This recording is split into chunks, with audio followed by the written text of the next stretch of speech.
आज हमारे साथ बहुत अच्छे यंगस्टर सिंगर मौजूद हैं जिनका नाम है सैयद उमर। तो क्या हुआ तू ना मिला। सिंगिंग जर्नी जो है ये किस तरह से स्टार्ट हुई? स्कूल में म्यूज़िक कंपटीशंस होते थे तो I used to take part in it. तो पेरेंट्स की तरफ से स्टार्टिंग में थी सपोर्ट और फिर टीचर्स की तरफ से भी। फिर आपको पता है जब आपके फ्रेंड्स आपको कह देना तो फिर आपको मान लेना चाहिए कि कोई चीज़ बेटर है। 2019 में मेरी एक वीडियो वायरल हुई, कवर सॉन्ग का नाम था ज़रा ज़रा, और उस पर with in a month 1 million views था। ओरिजिनल्स का कुछ सीन है? 2 से 3 ओरिजिनल्स मैं निकाल चुका हूँ। Takes a lot of effort और आपने फिर उस पर लिखना है, कंपोज करना है।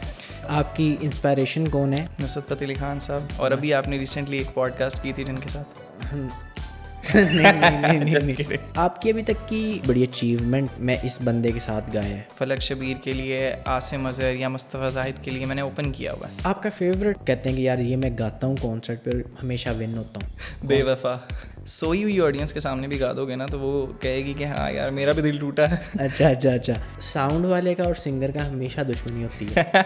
एक स्पेसिफिक बंदा होता है जिसने साउंड बुलाया होता है, इस वजह से वो साउंड में कोई इशू करते हैं। मेरे साथ पर्सनली ऐसे काफ़ी दफ़ा हो चुका है, तो मैं बता रहा हूँ आपको। इवेंट हुआ आपके साथ कोई इस तरह का? कोई बंदा अब आया है गाना गाने के लिए और वो लिपसिंग कर रहा है? बहुत दफ़ा। ये मोस्टली तब हुआ है जब आप कॉन्सर्ट सुनने के लिए गए हैं, जिनके लिए आपने ओपन किया तब हुआ है? नहीं, ये मोस्टली तब हुआ जब मैं सुनने के लिए गया। आपने आज तक किस-किसका कॉन्सर्ट सुना है? क्या रिव्यूज़ हैं आपके पाकिस्तान आइडल के बारे में? ये आपने बड़ा कंट्रोवर्शियल सा सवाल कर दिया। उमर, कुछ अब आप अगर सुनाएं हमें तो। इसके सेपरेट चार्जेस होंगे। मुझ पे ये जिंदगी करती रही सितम, तूने ही दी है पनाह, तेरा मेरा रिश्ता पुराना। भाई का पहले तो चैनल सब्सक्राइब करें ना, लाइक शेयर और कमेंट। ये वाले भाई की बात हो रही है। दोनों ही भाइयों की बात हो रही है।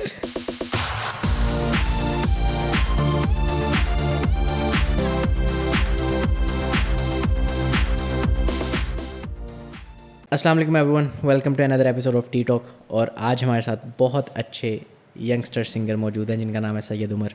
वो हमारे साथ मौजूद है, उनके साथ हम बातचीत करेंगे। अस्सलाम वालेकुम उमर, कैसे हैं आप? वालेकुम अस्सलाम, अल्लाह का शुक्र। साम भाई आप बताएं, ठीक है? जी अल्हम्दुलिल्लाह, अल्लाह का शुक्र, खैरियत से। सबसे पहले तो बहुत शुक्रिया हमें टाइम देने के लिए। थैंक यू सो मच, आपने इनवाइट किया। जी कोई मसला नहीं है। अच्छा उमर, हम आपको देखते रहते हैं यूट्यूब पे गाते हुए, फेसबुक पे, यूट्यूब, इंस्टाग्राम पे। किस तरह आपकी सिंगिंग जर्नी जो है ये किस तरह से स्टार्ट हुई? किस एज में आपको शौक़ हुआ गाने का? साम भाई, एक तो बड़ा इंपॉर्टेंट सवाल होता है हर आर्टिस्ट के लिए मेरे ख्याल ये। और मेरी जर्नी का जो स्टार्ट है वो अराउंड मेरे मैट्रिक के आसपास है। स्टार्टिंग में स्कूल में म्यूज़िक कंपटीशंस होते थे तो I used to take part in it, और वो बहुत अच्छा एक्सपीरियंस रहा मेरे लिए। कभी पोजीशंस आती थी तो बहुत, आपको पता है, एक मोटिवेशन मिलती है कि यार ये काम करना है। तो पेरेंट्स की तरफ से स्टार्टिंग में थी सपोर्ट और फिर टीचर्स की तरफ से भी। फिर आपको पता है जब आपके फ्रेंड्स आपको कह देना तो फिर आपको मान लेना चाहिए कि कोई चीज़ बेटर है। बिल्कुल, और जब आपको अप्रिसिएशन मिल रही हो ना किसी भी आर्ट में, एग्जैक्टली, बिल्कुल ऐसे ही। तो उसके बाद फिर 10th के आसपास, जब मेरी 10th से मैं फ्री हुआ, तो मुझे अच्छी तरह याद है मैंने ना अपने पेरेंट्स से कहा था कि मुझे अब गिटार चाहिए। तो आपको पता है पेरेंट्स का टिपिकल जुमला होता है, अभी FSC कर लो उसके बाद गिटार लेना, जो करना है उसके बाद करना है। तो आई वाज लाइक ठीक है भाई, जो आप लोग कहें। तो लेकिन वो आपको पता है एक पैशन ऐसा होता है, बंदा नहीं उसमें रह सकता। तो मेरे पास वो 6 months का गैप था, तो मैंने जो मेरी पॉकेट मनी थी वो मैंने सेव करना शुरू कर दी। और ना मैंने अम्मा को बताया ना मैंने अब्बा को। मैंने OLX से कोई गिटार ले लिया 5000 में, उस टाइम बड़ी अमाउंट थी मेरे लिए 5000। तो अल्लाह का शुक्र है, बस वहाँ से स्टार्ट किया अपनी जर्नी को। और क्योंकि गिटार के पैसे नहीं थे तो मैं सीखता कैसे, उसके भी तो नहीं थे। तो फिर मैंने YouTube से स्टार्ट किया अपनी म्यूज़िकल जर्नी को, गिटार की जर्नी को, और that's how it all started. और वो गिटार पड़ा हुआ है अभी तक? वो गिटार भी मेरे पास है, 5000 वाला। वो जाते हैं अभी? ऑब्वियसली देखता ज़रूर हूँ उसको कि इसी से सीखा है। तो एग्जैक्टली, ऑब्वियसली जो आपकी एक मेमोरीज़ में होती हैं चीज़ें जिनसे आपने स्टार्ट किया होता है, उनसे नहीं मेरा ख्याल आप कभी दूर जा सकते हो। Yes. तो उसके बाद गिटार सीखने में कितनी मुश्किल हुई? क्योंकि मैं जितने ज़्यादातर लोगों को जानता हूँ ना, वो गिटार सीखना शुरू करते हैं उसके बाद फिर एक ब्रेक लेते हैं कि यार ये मुश्किल काम है, ये नहीं सीखा जाएगा, उसके बाद दोबारा से शुरू करते हैं। आपका किस तरह सीन था? बिल्कुल साहब, मेरा ख्याल है कि हर काम में ही ऐसे होता है कि अगर आप कंसिस्टेंसी से ना करो ना तो वो कहीं ना कहीं आपको छोड़ना ही पड़ता है। हम जैसे आप पॉडकास्ट कर रहे हैं, आपको आपके काम में भी ऐसा ब्रेक्स वाला टाइम पीरियड आता होगा जब आपको लगता होगा कि यार अब कितना करूँ, कोई आउटकम नहीं आ रही है, मैं कितनी देर करूँ। तो उसी तरह गिटार में भी ये होता है कि जब मैंने स्टार्ट किया था तो यूट्यूब से मैं सिर्फ एक वो ट्यून सीखी थी, तुझे देखा तो ये जाना सना, और मैंने कहा अब गिटार सीख लिया है, अब कहाँ परफॉर्म कर, वन स्ट्रिंग वाला, वन स्ट्रिंग, दैट्स इट। और मुझे नहीं पता कॉर्ड्स होती हैं क्या होता है, बस मैंने स्टार्ट किया, मैंने कहा हो गया, गिटार सीख लिया मैंने। तो अभी मेरे घर वालों में से किसी को नहीं पता कि मैं गिटार प्ले कर रहा हूँ, उनको यही है कि एफएससी के बाद। तो मैंने जब एफएससी का आखिरी पेपर था, मुझे अच्छी तरह याद है, तो उसके बाद मैंने इतना सीख लिया था कि मैं कुछ रिदम्स प्ले कर लेता था। तो strumming yes and some chords. तो मुझे अच्छी तरह याद है, मेरे फ्रेंड्स को पता था, कुछ 2 से 3 दोस्त थे जिनको मैंने कहा था कि आगे नहीं बताना। तो हम एक रेस्टोरेंट में गए जहाँ पे मैं गिटार अपना लेके गया, तो उसने कहा कि उमर आप सिंगिंग करो, मैं आपकी वीडियो बनाता हूँ। और वो मेरी फर्स्ट वीडियो है मेरे सोशल मीडिया पे, और किसी को बताए बगैर मैंने वो अपलोड किया, और उस पर उस टाइम पे मेरा ख्याल है 1-2 दिन में 10,000 व्यूज़ आ गए थे माशाल्लाह। तो वो वीडियो, वहाँ से फिर मुझे पापा की कॉल आती है, अच्छा कि बेटा ये क्या काम है, वेरी गुड। तो मैंने कहा, वहाँ से मेरे फिर पेरेंट्स को भी पता चला, उन्होंने कहा कि आराम से, लेकिन चलो तुम्हारा पैशन है तो कर लो। आपका लक ये भी है ना कि आपके फादर खुद आर्टिस्ट हैं, मतलब लिखारी हैं वो बहुत अच्छे, तो इस वजह से भी आपको उन्होंने अप्रिशिएट किया, वो रोका नहीं उन्होंने। आपको होता है पेरेंट्स हों भी तब भी वो कहते हैं कि स्टडीज़ पे पहले फोकस करो। तो लेकिन अल्हम्दुलिल्लाह मुझे मेरे पेरेंट्स ने बहुत सपोर्ट किया स्टार्टिंग। चलिए बहुत अच्छी बात है। और ये कब आपकी पहली, किस ईयर में आपकी पहली वीडियो वायरल हुई थी? ये अराउंड, आप हिसाब लगा रहे हैं, अभी ये जितने भी लोग देख रहे हैं, मैं उनसे लाइक 1-to-1 बात करना चाहूँगा ये कि जो भी पैशन है आपका, जिस भी फील्ड में हो आप लोग, अगर आप लोग उसमें कंसिस्टेंट नहीं हो तो आप लोग, वो कहते हैं ना consistency is the key to success, तो वो सच कहते हैं। तो मैं तकरीबन 2 साल उसामा भाई मैंने वीडियोस अपलोड किए हैं विदाउट एनी व्यू। अच्छा, लाइक 10-15 व्यूज़ आते थे, 200 व्यूज़ आ गए तो मैंने कहा कि भाई ये वायरल ही है। बिल्कुल। तो 2017 में, शायद 17 के एंड पे मैंने अपलोड शुरू किया, और 2019 में मेरी एक वीडियो वायरल हुई जिस कवर सॉन्ग का नाम था ज़रा ज़रा, और उस पर with in a month 1 million views थे यूट्यूब पे। और मैंने जब मुझे अच्छी तरह याद है 200 सब्सक्राइबर्स से मेरे 20,000 सब्सक्राइबर्स हो गए उस वीडियो की वजह से। वहीं से मेरा यूट्यूब मोनेटाइज हुआ, वहीं से मुझे अर्निंग आना शुरू हुई। तो साथ ही फिर पेरेंट्स की इजाज़त भी मिल गई। उन्होंने कहा कि अब नया गिटार लेके आओ, ये वाला नहीं सही। तो वो एक अल्हम्दुलिल्लाह, मुझे नहीं लगता कि मेरी वजह से कुछ है, क्योंकि मुझे लगता है कि हर बंदा शायद कहीं ना कहीं आपसे बेटर इस दुनिया में मौजूद है। बस ये अल्लाह ताला आपको अगर किसी चीज़ में फील्ड में सक्सेस देते हैं तो वो अल्लाह की तरफ से ही होता है। तो वो एक मेरी लाइफ में ऐसा फेज़ था जहाँ पे मैं डिसाइड करने में मुझे इजी हुआ कि हाँ ये this is the thing that I want to follow. तो अब आपका फ्यूचर में प्लान यही है कि आपने इसी चीज़ को सिंगर ही बनना है? और ये अभी अगर आप मेरे पेरेंट्स से पूछें तो वो डिफरेंट जवाब देंगे आपको, लेकिन एक्चुअली मैं उनको ये बता रहा हूँ कि मेरा पैशन है सिंगिंग और गिटार प्ले करना, इट्स माय पैशन। और अभी अगर देखा जाए स्टडीज़ के हिसाब से तो मैंने अभी अपना मास्टर्स कंप्लीट किया है। और जितने भी लोग देख रहे हैं, आपको पता है यंगस्टर्स जो होते हैं वो फ़ौरन इस चीज़ को फॉलो करते हैं कि अगर कोई सिंगर है तो हमने सिंगर ही बनना है, स्टडीज़ नहीं करनी। तो मेरा ख्याल है आप स्टडीज़ को साथ रख के अपनी को करिकुलर एक्टिविटीज़ को भी कंटिन्यू कर सकते हो। बिल्कुल, दिस इज़ नॉट लाइक के, और उसमें आपको एक मतलब लेट्स से कि अगर ये ना चले तो दूसरा ऑप्शन तो है ही। Exactly, that is why. तो मेरा ख्याल है कि आपको दोनों को टाइम देना चाहिए, एटलीस्ट उस स्टेज तक जब तक आपको पता चल जाए कि हाँ this is it, now I have achieved something, उसके बाद आप चेंज कर सकते हैं। बिल्कुल, yes. बिल्कुल। और आपका ओरिजिनल्स का कुछ सीन है क्या? बिल्कुल उसामा भाई, अभी 2 से 3 ओरिजिनल्स मैं निकाल चुका हूँ, और अल्हम्दुलिल्लाह आप जैसे जब मैं ओरिजिनल्स पे वर्क कर रहा था तो मुझे पता चला कि it's a completely different field. क्योंकि जब आप कवर्स करते हो, इट्स ऑलरेडी अ सॉन्ग, आप उसको सुनते हो, आप उस पर कवर बना देते हो। But an original it takes a lot of effort, और आपने फिर उस पर लिखना है, कंपोज करना है। और अभी रिसेंटली मैंने प्रोडक्शन भी खुद ही स्टार्ट कर दिया। अच्छा। तो अभी जो मेरा रिसेंट सॉन्ग था वो मैंने ही लिखा है, मैंने ही कंपोज किया है, मैंने ही प्रोड्यूस किया है। तो इट्स लाइक दैट। और मेरा ख्याल है कि अभी अब आप भी ये जानते होंगे, बल्कि जितने लोग देख रहे हैं मैं बताऊं कि उसामा भाई इज़ ऑल्सो एन एडिटर, और ख़ुद भी वो अपनी वीडियोस को एडिट करते हैं, उनको सुनते हैं और ख़ुद पॉडकास्ट भी करते हैं। तो इट्स लाइक अब आपको हर चीज़ में ही वो जैसे कहते हैं ना, हर फन मौला, हर काम में वन मैन आर्मी बनना पड़ता है। तब आप अगर कोई आपका भी काम कर रहा है तो आप उसको समझ सकते हो कि ये काम क्या कर रहा है। हाँ जी, बिल्कुल बिल्कुल। और आप उसे सजेशन दे सकते हो बेटर करने के लिए। एग्जैक्टली, बिल्कुल सही बात है। अच्छा उमर, आप ये बताएं कि आपके जो ओरिजिनल्स हैं उनसे आप कितने % सेटिस्फाइड हैं कि यार ये मैंने अपना बेस्ट दिया है, या अभी आगे वाले जो आ रहे हैं वो आप कहेंगे नहीं मैं बेटर करूँगा अभी? Beautiful question. मेरा ख्याल है ये फील्ड ऑफ आर्ट ऐसी है जिसमें आप कभी भी कम्प्लीटली सेटिस्फाइड नहीं होते। मेरा ख्याल है there is always room for improvement, और वो होना चाहिए ताकि आप सीखते रहो। कुछ लोग ऐसे होते हैं जो कहते हैं कि यार दिस इज़ इट, मैं कर चुका हूँ, कंप्लीट कर चुका हूँ अपना काम, जो मैं करना चाहता था, अचीव करना चाहता था, कर चुका हूँ। उसकी वजह से वो आगे सीख नहीं पाते। तो मेरा ख्याल है कि अगर आप ये सोचते रहो कि हाँ अभी भी मैं इससे बेटर कर सकता हूँ, तो आप सीखते भी रहते हो और उससे बेटर आ भी जाता है। तो yes, I am still learning.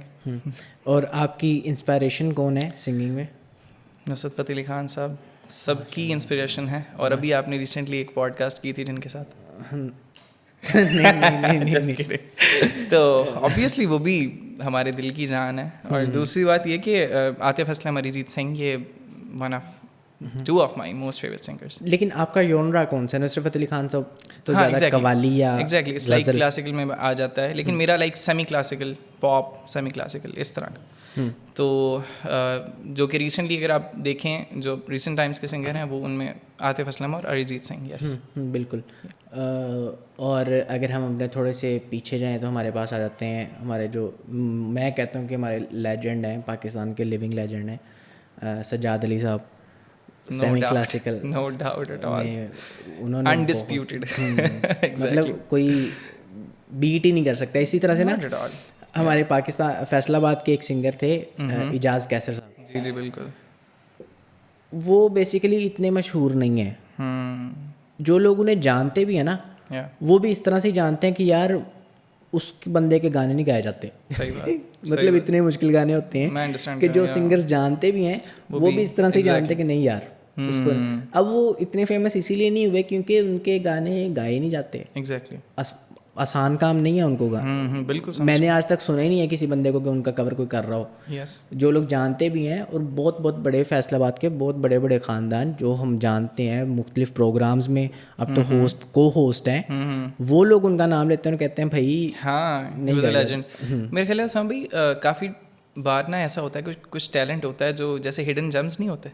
आपने बयान की अभी हमारी ऑफ रिकॉर्ड बात हो रही थी, तो आपने बताया कि बयान का एक सॉन्ग है नहीं मिलता, 13 years आफ्टर इट्स रिलीज वो वायरल हुआ है। बिल्कुल। तो अब लाइक मेरा ख्याल है वो एक स्पेसिफिक टाइम होता है, क्या पता एक टाइम उनका भी हो जो आने वाला हो। मैं खुद ये देख रहा था कि वो उन्होंने कब बनाया था और कब रिलीज किया था, कब वायरल हुआ है। इसी तरह से एग्जैक्टली अब आतिफ असलम कोई छोटा सिंगर नहीं है। आतिफ असलम मतलब पूरे पाकिस्तान में मेरे ख्याल में इस टाइम पे सबसे फेमस, पूरे पाकिस्तान का अगर कोई सबसे ज़्यादा फेमस सिंगर है तो वो आतिफ असलम है, और पूरी दुनिया जानती है उसे। आतिफ असलम का लैला मजनू का एक गाना था, लैला मजनू, जो अभी रिसेंटली वायरल हुआ, अभी वायरल हुआ है। वो कब का गाना है और अब वायरल हो रहा है। तो इस तरह से कुछ नहीं पता होता है कि आपके किस टाइम की क्या चीज़ वायरल हो जाए। तो ये मेरा ख्याल है हर चीज़ का एक टाइम होता है और वो अपने टाइम पे होती है वायरल, लोगों को पता चलता है। अच्छा, सिंगिंग में ना बहुत ज़्यादा कॉन्फ्लिक्ट्स हैं।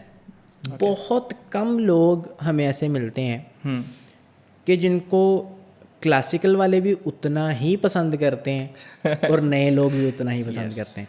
इंडिया में हमें मिलते हैं सोनू निगम, बिल्कुल सही बात, कि क्लासिकल वाले भी कहते हैं कि क्या बात है उसकी, बिल्कुल सही है। और जो नए लोग हैं वो भी कहते हैं कि यार Sonu Nigam is a legend. मैं बल्कि एक एडिशन भी करूंगा इसमें, अरिजीत सिंह भी अब उनमें से ही। बिल्कुल। अब अरिजीत सिंह भी उसी ट्रैक पे तकरीबन चल पड़े हैं। बिल्कुल ऐसे। और पाकिस्तान में इनमें है सज्जाद अली, शफकत अमानत अली, ये लोग ज़रा उन चीज़ों में कि नए लोग भी उतने पसंद करते हैं और पुराने लोग भी उतने। आप किस जॉनरा में, किसी स्पेसिफिक में रहना चाहते हैं कि यार मैं नए लोगों को सिर्फ सुनाऊँ, नए लोग मुझे पसंद करें? तो भाई जैसे अभी हमने बात की ना कि अब का वो दौर जो दौर चल रहा है वो ऐसा है कि आपको हर फील्ड में कुछ ना कुछ करना है। लाइक लेकिन मेरा ख्याल है कि आप अगर एक फील्ड में भी रहना चाहते हो तो उसमें कोई ऐसी वेरिएशंस करो या उसमें कुछ ऐसा ट्राई करो जो लोगों ने नहीं किया हुआ, ताकि लोगों को पता चले कि यार दिस इज़ समथिंग डिफरेंट, बजाय कॉपी करने के। तो डेफिनेटली आई विल ट्राई कि मैं ऐसा कुछ बना सकूं जो हर बंदे के साथ रिलेट कर पाए, पुराने वालों के साथ भी नए वालों के साथ भी। कहते हैं कि सबसे आसान चीज़ बनाना सबसे मुश्किल होता है। बिल्कुल। तो आई विल ट्राई रिलेटेबल चीज़ के जिसके साथ सब लोग रिलेट कर पाएँ, और वही आर्ट होता है बेसिकली। वही आर्ट, एग्जैक्टली। मतलब कोई ऐसी चीज़ बना देना जो किसी को समझ ही नहीं आ रही, एग्जैक्टली, और इतनी मुश्किल है या इस तरह से, वो एग्जैक्टली, बिल्कुल ऐसे। इतनी मुश्किल है कि कोई गा ही नहीं सकता, तो वो क्या चीज़ है। उमर, आप क्लासिकल सिंगर्स को मिलते हैं जो पुराने क्लासिकल सिंगर होते हैं, मिले हैं, कोई एक्सपीरियंस है? अब जैसे आपकी फील्ड है पॉडकास्ट की, आप बहुत सारे ऐसे लोगों से मिले होंगे जो आपसे पहले भी काम करते हैं। ऑब्वियसली जब सिंगिंग में भी आप आते हो तो आप मिलते हो, डेफिनेटली मिलते हैं। तो लेकिन मैं यही चीज़ देखता हूँ कि कभी कभी ऐसा लगता है कि यार this guy is so much better than me. मतलब ऐसा होता है ना कि लोगों को देख के लगता है, लेकिन कभी कभी मेरा ख्याल है वो कुछ लोग लैग कर जाते हैं कंसिस्टेंसी में। कुछ लोगों को बहुत जल्दी अर्ली रिजल्ट्स चाहिए होते हैं, जिसकी वजह से वो आगे नहीं बढ़ पाते अपनी फील्ड में। बिल्कुल। मुझे लगता है कि बहुत सारे क्लासिकल सिंगर्स हमारे ऐसे हैं जिन्होंने जो बहुत अच्छा गा रहे हैं आजकल के दौर में, they deserve a very nice platform also. But उनको ये लगता है कि माइंडसेट हमारा ना, वो सोशल मीडिया आपको बहुत जल्दी एक्सेप्ट नहीं करता। वो चाहते नहीं है कि यार हम इस चीज़ को भी इस फील्ड को भी ट्राई करें। तो मेरे ख्याल अगर वो ट्राई करेंगे तो मे बी वो बहुत ज़्यादा इस चीज़ में आगे निकल आए। एक चीज़ जो मैंने देखी है ना, जो हमारे ख़ास तौर पे पुराने क्लासिकल सिंगर हैं, उनमें एक चीज़ है जो कि मुझे नहीं पसंद। बहुत सारों में मैंने ये फेस किया है कि उन्हें लगता है कि आई एम द बेस्ट, मुझसे अच्छा कोई। और ये चीज़ मैंने सिर्फ सिंगर्स में ही देखी है, सिर्फ सिंगर्स में। बाकी हर प्रोफेशन में कुछ ना कुछ होता है, लेकिन सिंगर्स में बहुत ज़्यादा है। या आपने फेस किया है? बिल्कुल किया, ऑब्जर्व किया है? बिल्कुल किया। और मेरा ख्याल है हर फील्ड में ये चीज़ होती है। वो एक होता है कॉन्फिडेंस और एक होता है ओवर कॉन्फिडेंस, जो आपको मरवाता भी है बाद में। मेरा ख्याल है कि वो लेकिन सही बात है, सिंगिंग वाली फील्ड में ये कुछ ज़्यादा है as compare to other fields. और लोग समझते भी ये हैं कि आई एम द बेस्ट। उसकी वजह से वही जो आपसे मैं बात कर रहा था ना, कि रूम ऑफ इम्प्रूवमेंट ख़त्म हो जाता है। वो सीख नहीं सकते उसके बाद कि अब आप जितना मर्जी अच्छा काम कर रहे हो, अगर आपको लगता है कि I am at the very top, उसके बाद क्या करोगे आप? अगर आप अपने आप को ये हंगर फील कराओगे ना कि यार अभी है, और तब आप आगे बढ़ोगे ना, तब कुछ नया सीखोगे आप। तो वो कंफर्ट जोन में रहते हुए आप ग्रो नहीं कर सकते। तो जो कह देता है I am the best, he is in his comfort zone, he can not grow, I guess. हाँ। और बहुत सारे लोग ऐसे भी हैं जो बहुत अच्छा गाते हैं। एग्जैक्टली। और उन्हें लगता है कि यार नहीं, मैं अच्छा नहीं गा पा रहा, या मैं अच्छा नहीं गा रहा, लोग अप्रिशिएट करते हैं उन्हें।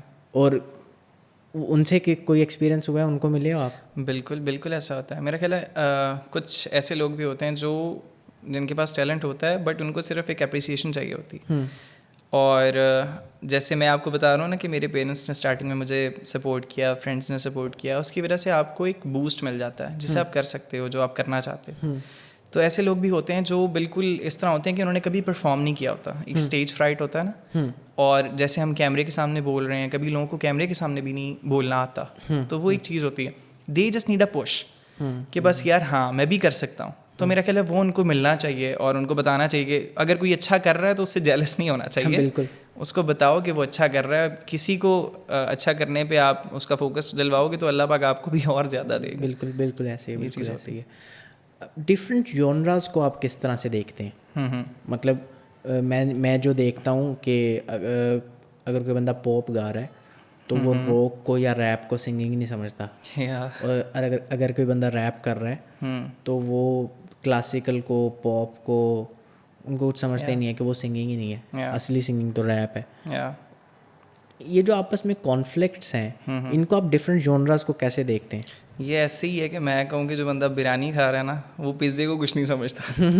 दे आर कम्प्लीटली डिफरेंट थिंग्स। आप लोग इस चीज़ को आपको अंडरस्टैंड करना पड़ेगा कि हर फील्ड ऑफ आर्ट आपके अकॉर्डिंग नहीं चल सकती। बिल्कुल। अगर आपको कुछ पसंद है तो किसी और को कोई और चीज़ इतनी पसंद हो सकती है कि वो उसमें एक्सेल कर सकता है, वो उससे भी ज़्यादा अच्छी हो सकती है। तो मेरा ख्याल है पॉप, रॉक हो गया, क्लासिक हो गया, सेमी क्लासिकल हो गया, ये सारी फील्ड्स ऐसी हैं जो कि अपने अंदर ही एक समुंदर है। बिल्कुल। यू कैन नॉट डिफाइन कि this is the best and this is not. Rap जैसे कि हो गया, वो एक ऐसा समुंदर है कि उसमें लिरिकली आपको इतना स्ट्रांग होना पड़ता है. लिरिकली और बीट आपकी बहुत स्ट्रांग होनी चाहिए. एग्जैक्टली इतना स्ट्रांग होना पड़ता है कि आप लोग कहें कि हाँ यार this is something different, this is not normal. बिल्कुल वो चीज़. और बहुत सारे लोग जैसे मतलब हनी सिंह है, जी जी. उन्होंने रैप के अंदर, रैप उनसे पहले भी था, बहुत लोग कर रहे थे, लेकिन उन्होंने रैप में यूनिक चीज़ क्या की थी कि उन्होंने रैप के अंदर एक्सप्रेशंस डाल दिए. एग्जैक्टली हर बंदे ने रिलेट किया ब्रो. हाँ या उनसे पहले हमने देखा ही नहीं था कि रैप के अंदर भी एक्सप्रेशंस हो सकते हैं. उनका एक गाना जो पहला मैंने सुना था और मेरे ख्याल में वही उनका बहुत ज़्यादा वायरल हुआ था, साडी मां नू पुत नहीं लब, है ना. एग्जैक्टली उसके अंदर आप उनका एक्सप्रेशंस देखें जो एंड में कहते हैं तेरी चै चै चै चै मुक देनी, है ना. सही वो बात, कैसा एक्सप्रेशन, ये कभी हमने एक्सपीरियंस ही नहीं किया था कि रैप में भी ये हो सकता है. और उन्होंने किया. हाँ एग्जैक्टली. एक्सप्रेशंस जो हमने सबसे ज़्यादा एक्सपीरियंस किए हैं वो हमने किए हैं गज़ल में. एग्जैक्टली गज़ल में बहुत डीप एक्सप्रेशंस होते हैं.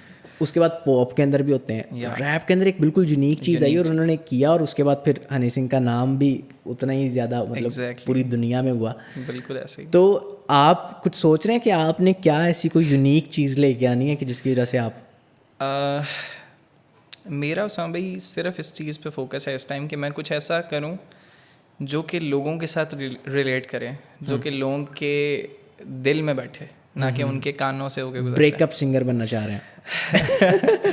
ब्रेकअप तो नहीं, लेकिन इस तरह का कि मैं ऑब्वियसली हर जॉनरा को भी ट्राई करूँगा, लेकिन यस थोड़ी सी सैडनेस और थोड़ा सा ये आप कह लेंगे सोलफुल सिंगिंग वाला जो जॉनरा है ना, वो मुझे ज़रा ज़्यादा अट्रैक्ट करता है. तो यस आतिफ असलम, अरिजीत और इस टाइप के ही ज़्यादातर.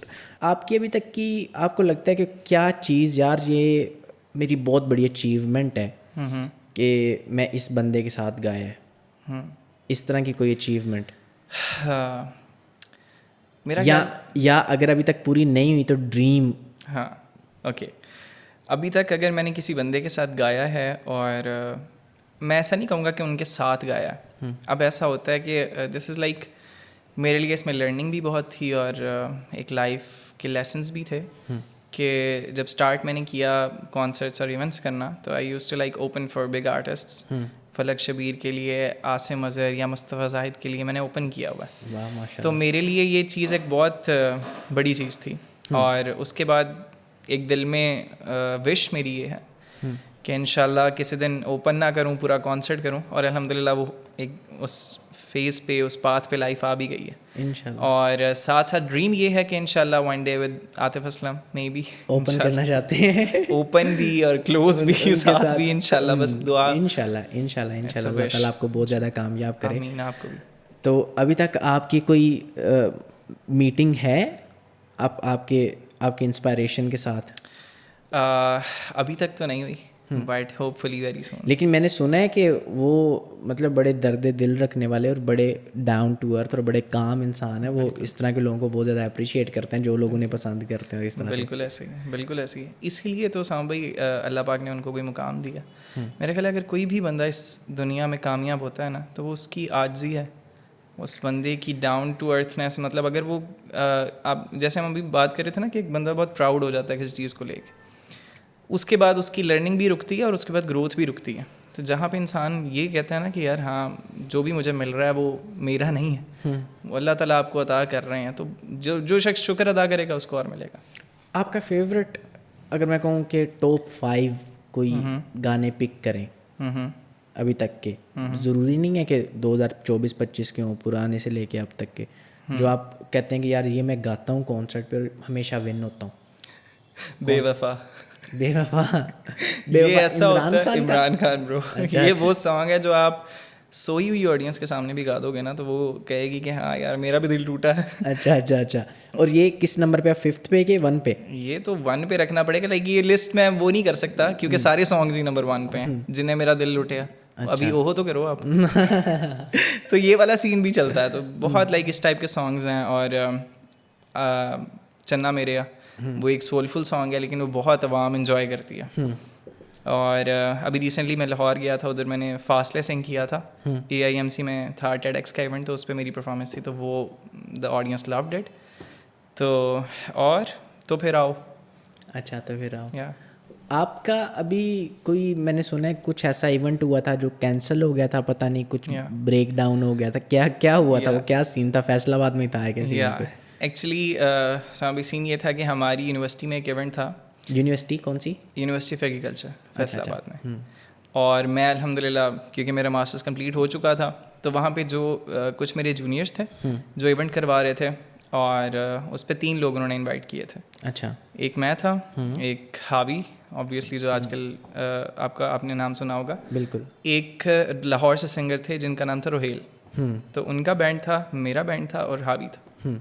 तो जब इस तरह कॉन्सर्ट्स होते हैं तो आपको 2-3 दिन पहले शेड्यूल आ जाता है कि इस टाइम लिमिट में आपकी परफॉर्मेंस है, टाइम फ्रेम में, इसमें इसकी है, इसमें इसकी है। पहले रोहेल की थी, फिर मेरी थी, फिर हावी की थी। तो जब वो इवेंट स्टार्ट हुआ, मैं साउंड चेक के लिए गया, तो आप समझे 3000 के राउंड अबाउट टिकट्स सेल हुई थी। अच्छा। क्राउड था वो मैं आपको बाद में बताऊंगा कि कितना आया था। तो जब हमने साउंड चेक किया तो स्टार्टिंग में आपको पता है इवेंट पे ओपनिंग परफॉर्मेंसेस होती हैं, तो हमारी जो सोसाइटी के लोग थे उन्होंने परफॉर्मेंस स्टार्ट की। उसके बाद मैम ने जो इवेंट ऑर्गेनाइज करवा रही थी उन्होंने कहा कि रोहेल आप स्टार्ट करो, मतलब जो बैंड था फर्स्ट परफॉर्मेंस थी जिसकी, वो आई गेस उधर अवेलेबल नहीं थे या कहीं गए हुए थे। तो मैम ने मुझसे कहा कि उमर आपका जो स्टार्ट, वो जब आएंगे तो हम उनकी नेक्स्ट परफॉर्मेंस करवा लेंगे। तो मैंने कहा ओके मैम मैं कर देता हूँ। मैंने स्टार्ट किया ही है, तो मेरा ख्याल है सामने कोई 500 या 600 क्राउड होगा अभी। हमने अपना पहला सॉन्ग ही सिंग किया है कि जो पीछे बैरियर्स थे ना वो टूट गए। लाइक वो जो बैरियर्स लगाए होते हैं ऑडियंस के लिए, कि वो टिकट देख के आने देते हैं, तो वो बैरियर्स ही टूट गए थे। अच्छा। तो 500 से क्राउड हो गया था 5000। वाह। तो मैंने अपना पूरा वो, अगर आपको ऐसा कहूँ कि मेरी लाइफ का one of the biggest concerts या इवेंट था तो इट वुड बी राइट, ऐसा ही था मेरे लिए। तो मैं तो अनबिलीवेबल एक्सपीरियंस था मेरे लिए। तो वो क्राउड 5000 हुआ, 6000 हुआ, 7000 हुआ। जो यूनिवर्सिटी के स्टूडेंट्स थे वो कह रहे थे अराउंड 10,000 के पास क्राउड था वो। और हुआ ये कि मेरी परफॉर्मेंस के एंड होने तक वो बिल्कुल स्टेज के साथ लग गए थे लड़के लड़कियां, और बहुत ज़्यादा। अब आप सोचें 20 बाउंसर्स हैं और 10,000 का क्राउड है, मैनेज होता नहीं ना।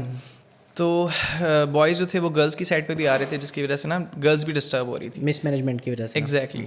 तो वो बाउंसर्स भी बेचारे कंट्रोल नहीं कर सकते थे इतना। उसके बाद हुआ ये कि जैसे ही मेरी परफॉर्मेंस ख़त्म होती है, मैं बैक स्टेज जाता हूँ, तो कुछ लड़के हैं जो क्राउड से निकल के स्टेज पे ही आ जाते हैं। अच्छा। और फिर वो लाइक थोड़ी सी मिसमैनेजमेंट होती है, स्टेज पे भी सबको उतरना पड़ता है। ऑब्वियसली अगर स्टेज पे क्राउड आ गया है तो सिंगर तो नहीं आ सकता ना।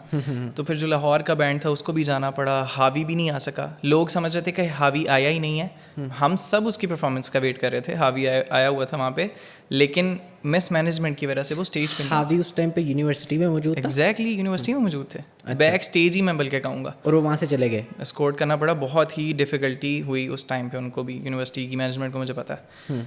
तो ये बहुत मिसकंसेप्शन था लोगों में कि शायद वो आए नहीं, क्यों नहीं कॉन्सर्ट करवाया, तो वो इस वजह से हुआ था। तो ये एक मेरी लाइफ का ऐसा मोमेंट था। लेकिन मैं इस चीज़ पे शुक्र अदा करता हूँ, कुछ लोगों के ऐसे कमेंट्स मैंने देखे अपनी वीडियो के नीचे कि जिसे कहते हैं ना कि जिस अल्लाह पाक ने जो चीज़ लिखी है वो वैसे ही होनी है।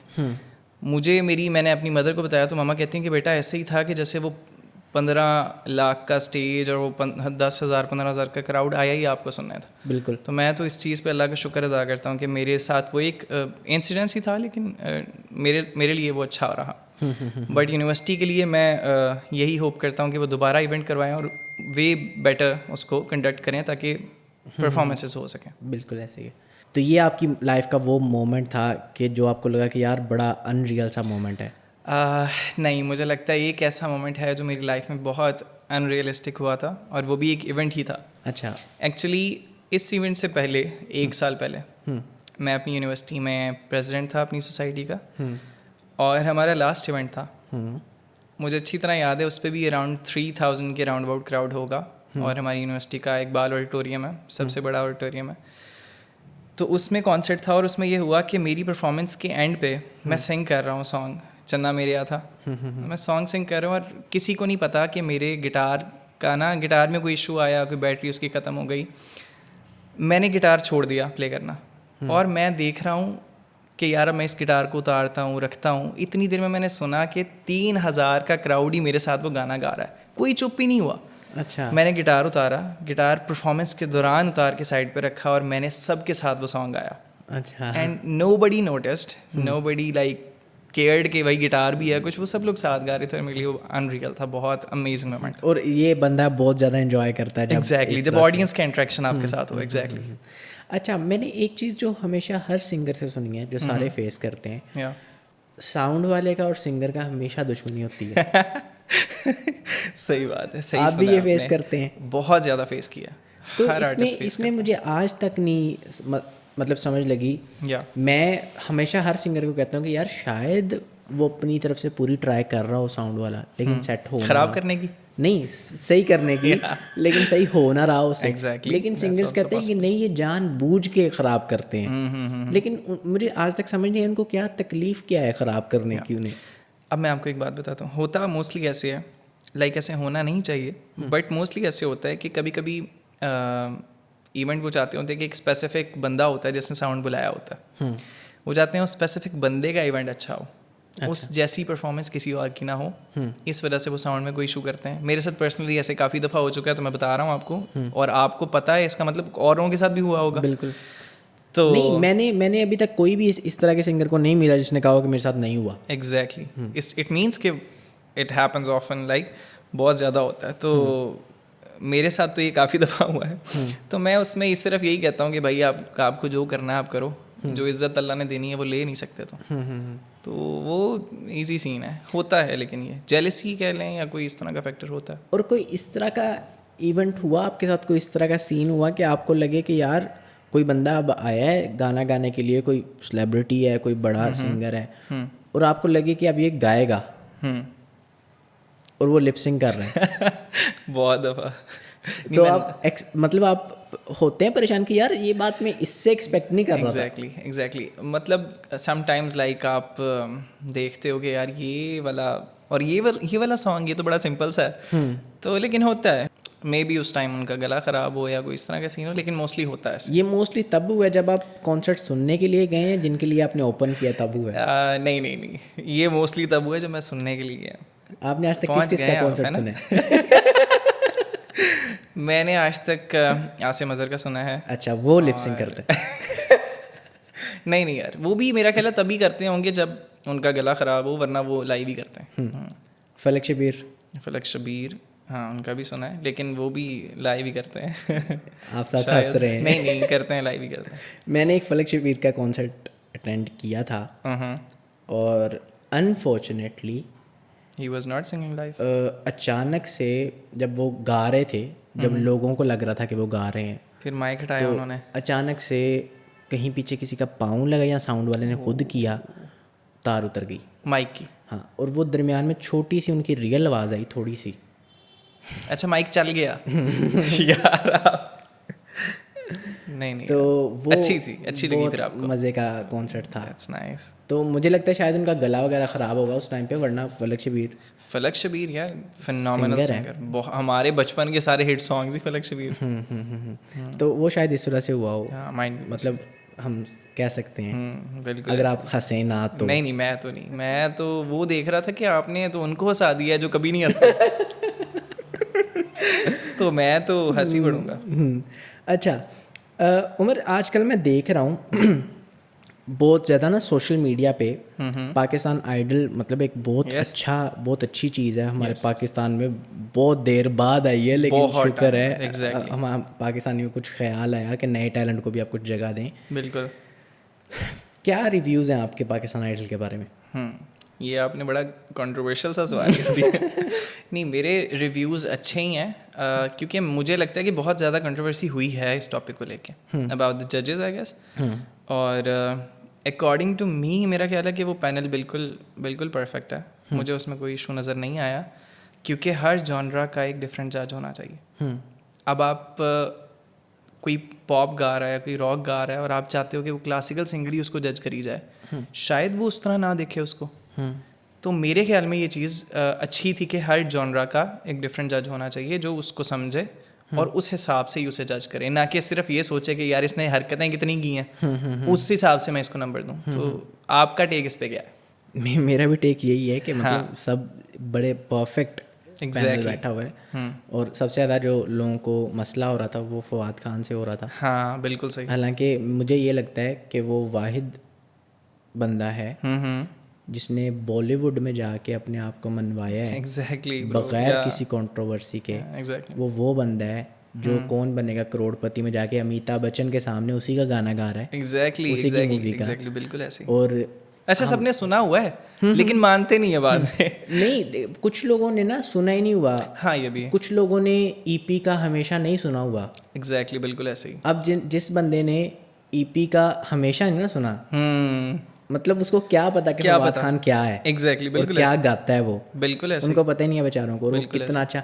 हालांकि ये पेप्सी बैटल ऑफ बैंड्स में फवाद खान ने हमेशा गाया था, जुल्फी के साथ ईपी का रीयूनियन हुआ था, उस टाइम पे उन्होंने हमेशा गाया था। और साहब ये कितनी पुरानी बातें आपको पता है, इनको ये शायद पता भी ना हो कि ये कब की बात है, और ये तब से हो रहा है। बिल्कुल। बट ये मेरे ख्याल में मॉडर्न वर्ल्ड में ये चीज़ नहीं वो देखी होगी उन्होंने, तब इस वजह से ये कंट्रोवर्सी हुई, वरना ना होती अगर लोगों को पता होता। और फवाद खान, मुझे लगता है कि इस टाइम सारे जजेस में जितने बैठे हुए हैं, कोई बंदा सबसे अच्छा और सबसे लॉजिकल बोल रहा है तो वो फवाद खान ही बोल रहा है। एग्जैक्टली। रिज नहीं फैला रहा। रिज नहीं फैला रहा। रिज भी यार अच्छी चीज़ है। क्या है वैसे रिज? ये मुझे समझ नहीं आई। ये भी आपने ऑफ द रिकॉर्ड बताया था मुझे क्या है।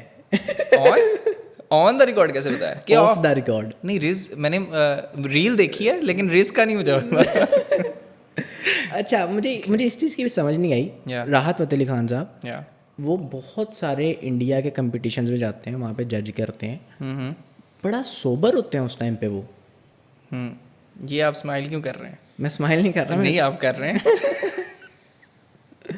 अच्छा। हाँ, पाकिस्तान आइडल में जब वो मतलब जज कर रहे हैं, सोबर नहीं लगते आपको? मुझे मतलब क्या हो गया है। मुझे समझ नहीं आती। आप सिंगर हैं, आप ज़्यादा अच्छे से। सिंगिंग तो आप भी बहुत अच्छी करते हैं, अभी ऑफ द रिकॉर्ड सुन रहे थे। लेकिन हाँ मुझे लगता है कि शायद वो होम फील करते होंगे, ये मेरा घर है, यहाँ पे मैं कुछ भी कह सकता हूँ। ज़रूरी नहीं है कि वो यहाँ पे सोबर ज़रूरी तो नहीं है ना। मेरा कहने का मतलब है कि वो जब इंडिया में प्रोग्राम जज कर रहे होते हैं, यस, बड़ी नॉर्मल हो के वो जजमेंट्स देते हैं। मुझे ऐसा लग रहा है कि पाकिस्तान आइडल में वो थोड़े से पता नहीं ओवर एक्साइटेड हैं या क्या सीन है, वो इस तरह की जजमेंट्स हैं जो मुझे लगता है कि यार ये तो बड़े अच्छे जज करते थे। हाँ हाँ मैं अंडरस्टैंड कर रहा हूँ। मेरा ख्याल है कि मैं आपकी बात से ना इससे एग्री करूँगा, क्योंकि मैंने कुछ परफॉर्मेंसेस पे उनकी सुनी है जजमेंट्स, और वो परफॉर्मेंसेस मैंने भी सुनी और काफ़ी लोगों ने भी सुनी, और वो कह रहे थे कि यार this is like may be इस वजह से भी हो कि पाकिस्तान आइडल बहुत टाइम बाद आया, मे बी वो टैलेंट को उस तरह अप्रिसिएशन नहीं मिली है जो पहले मिलनी चाहिए थी।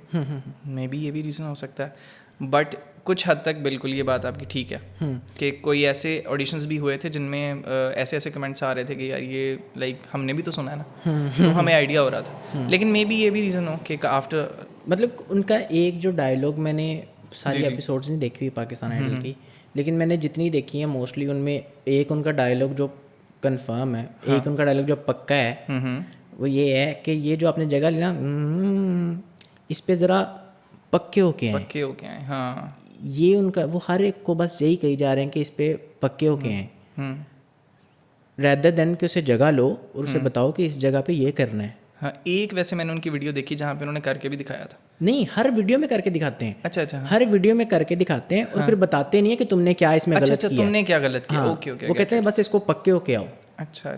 तो हालांकि ये इंडिया में वो कौन सा प्रोग्राम था जिसमें सुखविंदर वडाली के साथ भी इन्होंने किया था, वो जज किया था इन्होंने, कितना अच्छा जज किया था। अमेजिंग जज करते हैं। और मैंने भी बहुत सारे कंप्लीट एपिसोड्स नहीं देखे हुए हैं अभी जो पाकिस्तान आइडल हुआ है, लेकिन मुझे लगता है कि वाकई ही इज़ अ फिनोमिनल जज, बहुत अच्छा जज करते हैं। लेकिन हाँ कुछ जगहों पे ये आई थी चीज़, बिल्कुल मैंने भी सुना। और एक और चीज़, पाकिस्तान आइडल में 90% गज़ल ही आ रही, जिसका मसला बड़ा बहुत ज़्यादा, बिलाल मकसूद को भी बहुत ज़्यादा मसला आ रहा है कि यार कुछ और भी जॉनरा लेके आओ।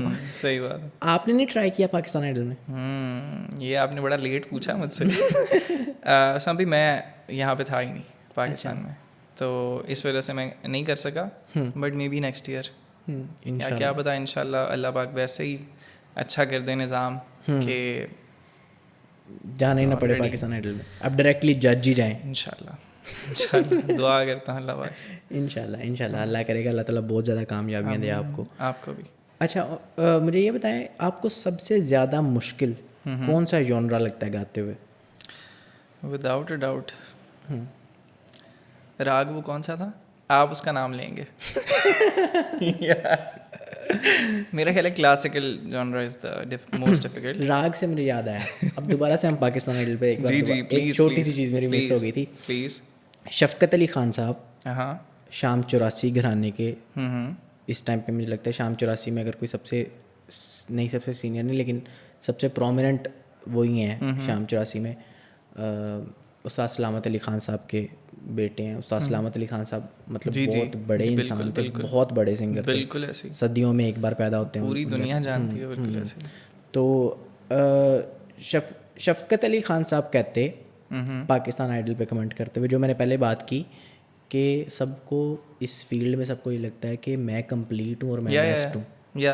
उन्होंने ये बात की इस पाकिस्तान आइडल पे कमेंट करते हुए, उन्होंने कहा कि पहले जजेस का कंपटीशन करवाएं। अच्छा। उन्होंने कहा कि उन्होंने जजेस को रिकमेंड किया कि आप लोग पाकिस्तान आइडल में आके ये बताएं कि राग एक्स और राग वाई में क्या फ़र्क होता है। अच्छा। आप ये गाने शाने छोड़ें, आप ये आके बताना शुरू कर दें। मतलब मुझे उनके इस बयान से ये लगा कि ये उनमें से हैं कि जिनको लगता है कि सिर्फ क्लासिकल ही जॉनरा है, बाकी और कोई जॉनरा सिंगिंग है ही नहीं, सिर्फ क्लासिकल ही जॉनरा है।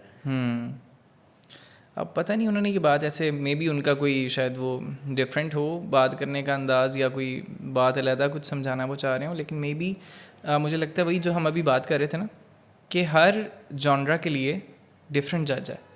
वो एक ही बंदा अगर बिरयानी खाने वाला अगर पिज़्ज़े को जज करेगा तो क्या करेगा। मतलब अब शफ़क़त अली ख़ान साहब ही हैं, अगर उनके सामने अगर हम एमिनेम को भी ले आएंगे ना तो उसे क्या जज करेंगे। हाँ एग्जैक्टली, बिल्कुल डिफरेंट जॉनरा। स्नूप डॉग को हम अगर हम ले आएंगे शफ़क़त अली ख़ान, मतलब मैं गोरे इसलिए बता रहा हूँ क्योंकि वो बहुत पुराने रैपर हैं, दुनिया मानती है उन्हें। एग्जैक्टली, बिल्कुल ऐसे। तो वो क्या जज करेंगे उसे, या वो कहेंगे कि इसको खाना दो पहले या वो मियाँ को ले आया हूँ उनके सामने। नहीं मतलब ये बिल्कुल परफेक्ट नहीं है। हम मुझे एक चीज़ जो मिसिंग लगी, मुझे लगता है कि जजेस के पैनल में तलहा अंजुम को भी होना चाहिए था। ब्रो अब ये हंसना नहीं है, ये बात अब आप कर रहे हैं। नहीं मैं सीरियस कह रहा हूँ। रैप का जॉनरा ही अगर पाकिस्तान में कोई लीड कर रहा है इस टाइम पे, वो कौन है? तलहा अंजुम ही कर रहा है। एग्जैक्टली, तो क्यों नहीं करना चाहिए। लेकिन मेरा ख्याल है मे बी वो उनकी कोई रूल्स एंड रेगुलेशंस होती हैं इस तरह। और ऊपर से अभी तक रैप इतना आम नहीं है पाकिस्तान में, गाने वाले ना बहुत कम लोग हैं। और अभी तक मेरे ख्याल पाकिस्तान आइडल में आया भी कोई नहीं है, कोई भी नहीं बंदा, या मे बी अगर आया भी हो, क्या पता आया हो और उन्होंने कहा हो कि नहीं this is just for singing. हो सकता है ना, रैप सिंगिंग नहीं है, सिंगिंग इन अ सेंस कि वो ये इसको कंसिडर ना कर रहे हो इसमें कि रैप दिस इज, वो ये कहते हो कि ये नहीं आता सिंगिंग में, आता तो है बट मे बी उन्होंने ये ना कंसिडर किया हो। बिल्कुल। तो नेक्स्ट टाइम आई विश के तलहा अंजुम भी बैठा हो या फारिस शफ़ी बैठा हो, क्योंकि फारिस शफ़ी पाकिस्तान का और आपका ऑडिशन हो। नहीं उमर, अब आपके आने वाले नेक्स्ट 5 years में क्या प्लान्स हैं, आप कहाँ देख रहे हैं अपने आप को?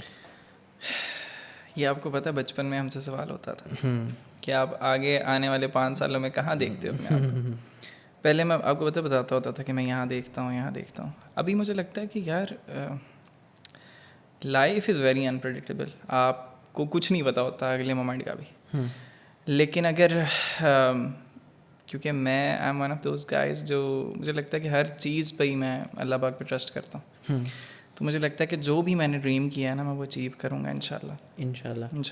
तो आई थिंक कि मैं एज अ ओरिजिनल आर्टिस्ट दुनिया के सामने चाहता हूँ कि दुनिया मुझे एज अ ओरिजिनल आर्टिस्ट पहचाने, क्योंकि एज अ कवर आर्टिस्ट एक लिमिट तक लोग आपको सुनेंगे। आप किसी का काम कर रहे हो ना, किसी के काम को ही प्रमोट कर रहे हो और किसी के नाम से आप जाने जा रहे हो। ओरिजिनल इज़ वो बिल्कुल डिफरेंट हो जाता है आपके लिए, आपकी गेम चेंज हो जाती है, लोग आपको आपके काम से पहचानना शुरू कर देते हैं। तो मेरा ख्याल है जितने भी अभी कवर आर्टिस्ट भी हैं जो कवर्स कर रहे हैं, मैं उनको भी ये सजेस्ट करूँगा कि वो अपने ओरिजिनल की तरफ आएँ, ताकि उनके आने वाले 5 या 10 सालों में उनका नाम हो ना कि उसका जिसका वो कवर कर रहे हैं। समझ? जिसकी भी हम बात कर रहे थे थोड़ी देर पहले, हावी, जी जी वो भी famous as a cover artist हैं, As a उनके cover 2-3 ओरिजिनल्स जी, हैं आई गेस, जी। लेकिन किसी को भी नहीं पता। हाँ, उनके 2-3 ओरिजिनल्स हैं जो कि उनकी, मेरा ख्याल है जो ऑडियंस है ना उनको आइडिया है उनका, लेकिन ब्रॉडर एस्पेक्ट में देखा जाए तो उनके कवर्स मशहूर हैं और वो उस पे कॉन्सर्ट्स कर रहे हैं। जैसे उनके अंदाज़े करम, उनके अंदाजे करम, वो वो उनका सबसे फेमस सॉन्ग है उनका, नहीं मतलब हाँ, नुसरत फतेह अली खान उनका साहब का है, कवर है, लेकिन उनकी कवर में वो सबसे ज़्यादा फेमस है। तो मुझे लगता है कि वो एक्सेप्शंस आर ऑलवेज देयर। और आई थिंक उन्होंने रिवाइव किया इस सॉन्ग को। एग्जैक्टली, ये सॉन्ग लोग आराम आराम से, आप कह लें कि थोड़ा थोड़ा ना कम हो रहा था मार्केट में, और जब से उन्होंने गाना शुरू किया, एक मसला है, वो मसला ये है कि ये, और इसका क्रेडिट भी जाता है उनको कि उन्होंने किया। और सबसे बड़ी बात जो मुझे लगती है कि उन्होंने अपने स्टाइल में किया उसको। वो ये नहीं कि कॉपी करूँ मैं या कुछ ऐसा, अपने स्टाइल में करके और वायरल हो गया, और लोग अब ऐसे गा रहे हैं। बिल्कुल। So that's अब लोग something- उन्हें कॉपी कर रहे हैं, जिस तरह से Yes. वो गाते हैं लोग उस तरह से गा रहे Yes. हैं। तो उस कवर में भी उन्होंने ओरिजिनलिटी नहीं छोड़ी अपनी। समटाइम्स आप हम ऑफ दी रिकॉर्ड बात कर रहे थे कि अगर कोई आतिफ असलम का गाना उन्हीं के स्टाइल में गाएगा तो फ़ौरन से पकड़ा जाएगा बिल्कुल कि भाई आप अपना तो करके दिखाओ कुछ। अभी रिसेंटली इंडियन आइडल में मेरा ख्याल है कोई ऐसा ऑडिशन हुआ था जिसमें एक लड़का आतिफ असलम का गाना गा रहा है और उसी स्टाइल में गा रहा, तो जजेस ने कहा कि बेटा रुक जाओ, अगले साल आना आप। तो वही बात जो आपकी कि ओरिजिनलिटी होनी चाहिए, उसी की वजह से तो आप पहचाने जा रहे हो। या अच्छा, मुझे याद है कि पहले भी पाकिस्तान आइडल होता था, आपको थोड़ा याद पड़ रहा है कि जब हाँ बिल्कुल, अली अजमत, Hadika Kiani, been a long time but yes, yeah. ये बुशरा अंसारी, हाँ उस टाइम पे सबसे ज़्यादा लोग बुशरा अंसारी को कहते थे कि आप क्यों उस टाइम पे भी ये बहसों मुबाहिसा चलता रहता था। बिल्कुल, उस टाइम भी बहुत सारी कंट्रोवर्सीज होती थी। हुई। वन ऑफ दोज वर, मेरा ख्याल है जहाँ तक मुझे याद पड़ता है, वो आपको याद होगा, अगर एक लड़की थी जिसको रिजेक्ट किया था, ये रिमेंबर? बिल्कुल। और उसके बाद उनके साथ सॉन्ग भी बनाया गया, अमानत अली ने, बिल्कुल आप पहचान गए। और उसकी मेरे ख्याल वन ऑफ द रीज़न थी कि उसी सीज़न में अमानत अली के छोटे भाई ओन अली को भी रिजेक्ट किया। एग्जैक्टली, मैंने वो ऑडिशन भी देखा, और ओन अली को भी रिजेक्ट कर दिया गया था। तो शायद अमानत अली ने वो बदला लेने के लिए उन्होंने कहा कि अभी जो आप बल्कि बात कर रहे थे कि पाकिस्तान में अगर कोई अच्छी चीज़ आती है ना, तो उसको वाकई हमें, मेरा ख्याल है कि उसको पॉजिटिवली लेके चलना चाहिए। उसमें ये चीज़ नहीं होनी चाहिए कि यार ये इसके लिए है, उसके लिए। मेरा ख्याल है वो हमारे मुल्क के लिए होना चाहिए। बिल्कुल। तो ये अगर कुछ अच्छा हो रहा है तो उसे होने दो। एग्जैक्टली, होने दो, आपके मुल्क की पब्लिसिटी है ना। मुझे इस चीज़ में सबसे अच्छा जो कमेंट लगा ना, वो सज्जाद अली साहब का लगा।